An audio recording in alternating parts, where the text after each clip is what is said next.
આપણે વલસાડ રેલવે સ્ટેશનથી કોલ મળેલો કે ગોડીમાં આગ લાગેલી છે, પાઇપ છે પીવીસીના.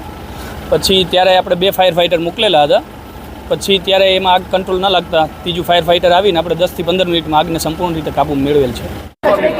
उतनी ही इन्फॉर्मेशन हमारे पास भी है. हमारे ऑफिसर्स आपसे बात करके बता देंगे. सब आग लगવાનું કારણ શું છે आज एज कीधું કે ઓફિસર कैसे તમે ઓકે.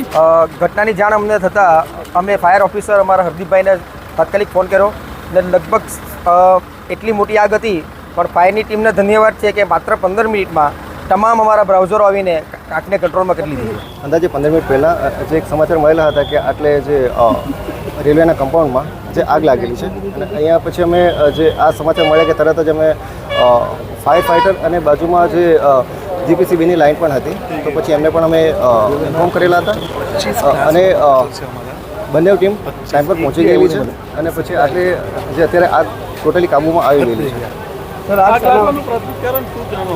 પ્રાથમિક દ્રષ્ટિએ લાગ્યું છે કે કોઈક કેબલમાં શોર્ટ સર્કિટ હતી અને તેના લીધે આગ લાગેલ છે અને મોદીના હેડ સંપૂર્ણપણે કાબુ મેળવી લેવામાં આવેલ છે અને કોઈ જાનમાલનું નુકસાન નથી.